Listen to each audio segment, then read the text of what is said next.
Meron pong ibinahagi si Sir Cristan patungkol po sa mga judge na pumayag na makapagpiyansa si Bong Revilla para ito'y makalaya pansamantala. Sa tingin ko mga kababayan, napaka-importante ng impormasyon na ito na ibinahagi ng Sir Cristan at napakahalaga na marinig natin ito at malaman natin ito. Dahil kagaya po ng maraming Pilipino, isa po ako sa napikon, nadismaya at sumama ang loob nung nalaman kong nakalaya po si Bong Revilla. Dahil kung matatandaan po natin mga kababayan, ang sabi po ni Ombudsman Boying Remulla na talagang sinisigurado nila na matibay ang ebidensya, matibay at malakas ang kaso para hindi po makakalaya. Kaya nga po kung maalala nyo, yung mga tao inip na, ang tagal na, walang nakukulong, walang naaaresto. Ang paliwanag po sa atin ay talagang sinisigurado na maayos, matibay ang ebidensya at malakas ang kaso. Pero bakit nauwi pa rin sa pagpapalaya kay Bong Revilla? Bakit pinayagan siya makapag-bail? Considering na non-bailable po yung kanyang kaso. Hindi po ba? So, pakinggan niyo po itong ibinahagi ng Sir Cristan dahil sa tingin ko, napakahalaga po na dapat maraming Pilipino ang makarinig nito at dapat ito po'y aksyonan ng ating pamahalaan, ng Executive Department, DPBBM. Dahil parang napaka-unfair po talaga sa milyong-milyong Pilipino na naghahanap ng hustisya, na tayo po'y ninakawan ng pondo ng flood control, na kada uulan ay binabaha tayo at tayo ang sasuffer. So pakinggan po natin si Sir Cristan, pakinggan niyo po yung detalyeng ibabahagi niya at mamaya po bigyan natin ng reaksyon. Alam mo, importante talaga na alam natin yung mga pangalan ng mga hukom na umuupo sa mga iba't ibang kaso dito sa Pilipinas. Tulad nung kaso ni Bong Revilla kung saan na pinayagan siya magpiyansa ng 1 million pesos para sa isang non-bailable offense of malversation. Ngayon, tinignan ko nga kung anong pangalan na itong mga justices na nakaupo sa 3rd Division kung saan nag-grant yung bail ni Bong Revilla. At nalaman natin na out of the 3 justices, yung 2 bumoto para i-grant yung bail ni Bong Revilla. Ngayon titignan natin yung pangalan nitong mga justices na to. At yung isa sa kanila ay si Associate Justice Ronald Moreno. Alam mo, interesting dito, pag tinignan mo yung history ni Ronald Moreno, unang-una, inappoint siya ni Duterte para maging Associate Justice para sa Anti-Graft Court ng Sandigan Bayan. Itong si Moreno ay dating Makati Regional Trial Court Judge. At dito nagtaka talaga ako sa history netong si Ronald Moreno. Kasi pag tinignan mo, siya din yung judge na nag-acquit kay dating Mayor Elenita Binay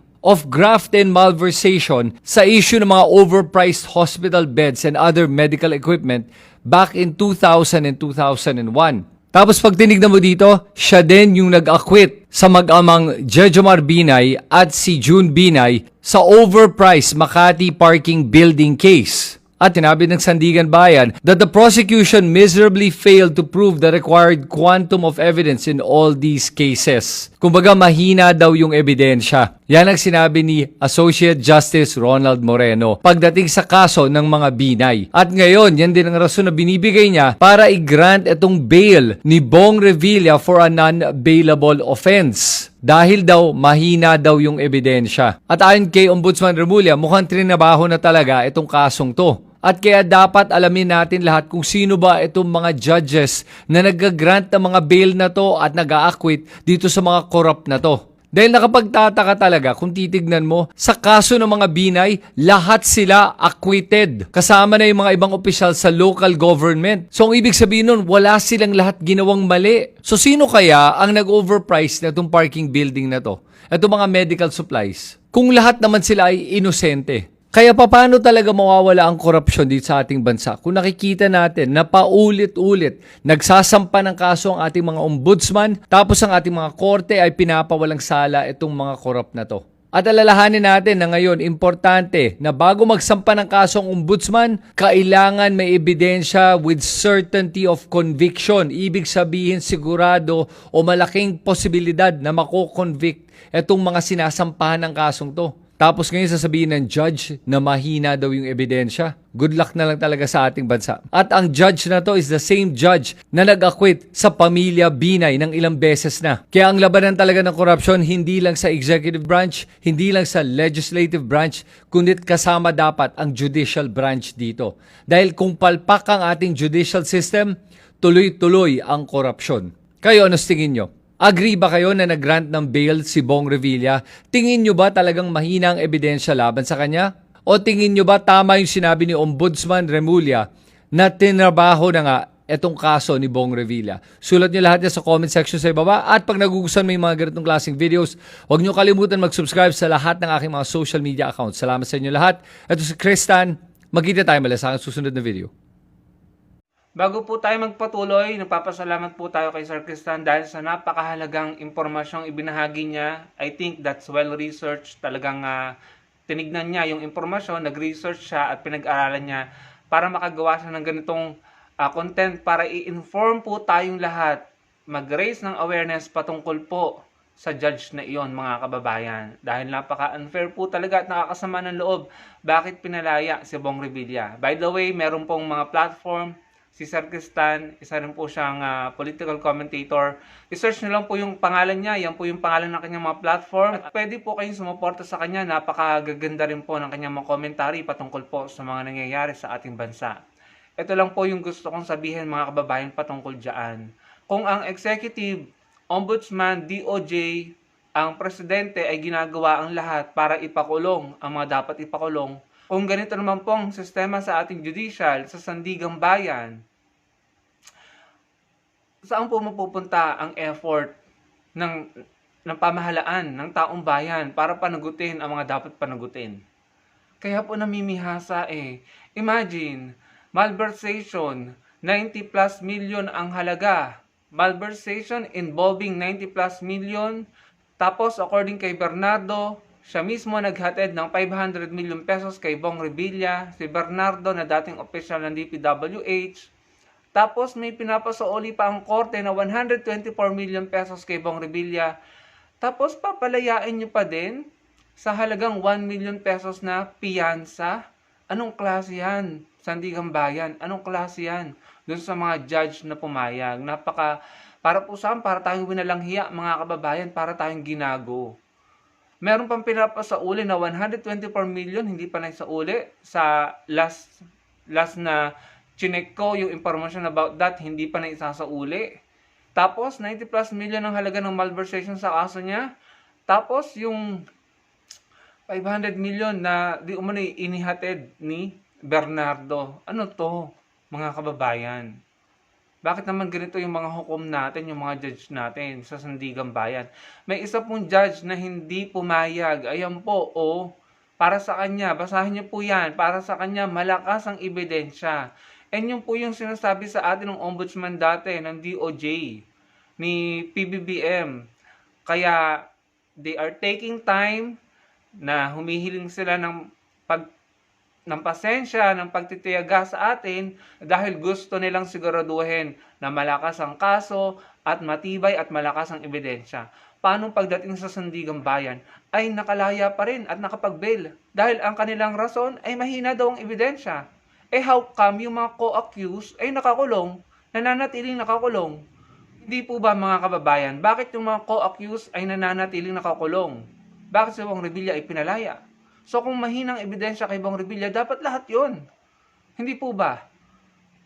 Mahina pa ba yung ebidensya na nawaldas yung pera, nawala yung pera para sa flood control, may ghost project, may unfinished or merong incomplete project, may substandard project, bumabaha pero wala na yung pera? Mahina pa bang ebidensya yon? Mahina pa bang ebidensya na maraming namamatay, napapahamak, nagkaka-leptospirosis dahil sa baha at patuloy tayo nagsasuffer, wala na yung pera, wala na yung pondo para sa flood control? Mahinang ebidensya pa rin yun? Grabe naman, mga kababayan. Yan po, yung ganyang sistema. Magiging cycle lang yan kung patuloy yung pagbibigyan, pakakawalan, palalayain, at hindi pananagutin ang mga nasasangkot sa katiwalian na very obvious naman. May pinababalik pa nga 124 4 million pesos, kung patuloy nyo silang pagbibigyan, palalayain, wala, uulit at uulit po tayo sa ganitong sitwasyon.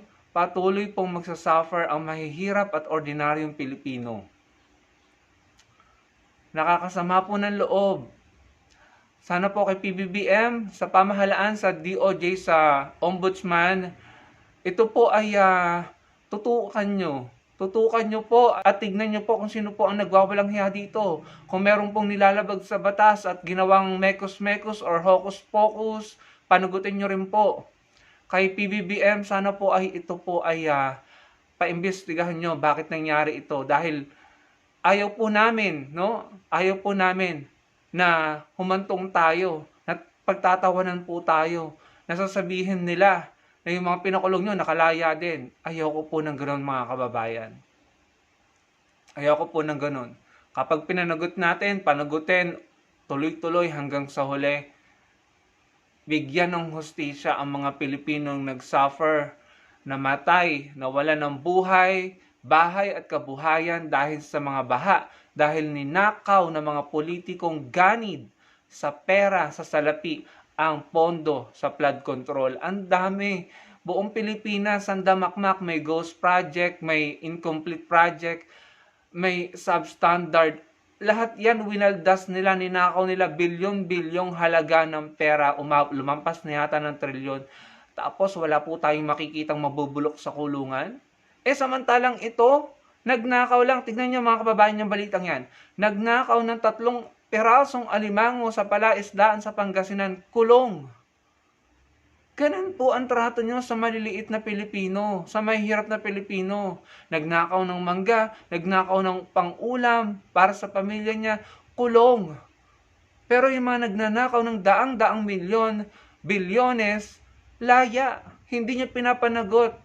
Para nyo niloloko ang mga Pilipino, ikukulong nyo lang ng panandalian, papalayain nyo rin. Pambihira, mga kababayan. Ewan ko na po kung paano tayo lalaban sa ganitong sistema. Kung sistema po mismo, kung mismong batas ay wine-weaponize nila laban sa atin at kung mismong batas ay ginagamit nila para sila ay makalusot, makalaya, at makaulit-ulit sa kanilang ginagawang katiwalian. Hindi ko na alam kung paano po tayo lalaban. Siguro maging mas matalino na lang tayo sa panahon ng eleksyon at siguraduhin natin na hindi na po makakabalik ang mga taong ito. Dahil kung hindi, malamang sa malamang uulit po yung mga yan kasi nga po nakakalusot at nakakalaya. Ayun, mga kababayan, hindi ko na po alam kung ano sasabihin ko sa sobrang sama ng loob ko. Bakit may mga ganyang sistema, may mga ganyang hukom, may mga ganyang napaka-unfair. Pag ordinaryong Pilipino, ordinaryong tao na naghihirap, napilitang magnakaw ng pang-ulam, 3 alimango, pang-ulam para sa mga anak at pamilya, ikinulong, hindi makapagpiyansa, pero kapag daang-daang milyon ang ninakaw ng isang politiko at ilang beses nang na dawit sa katiwalian, laya.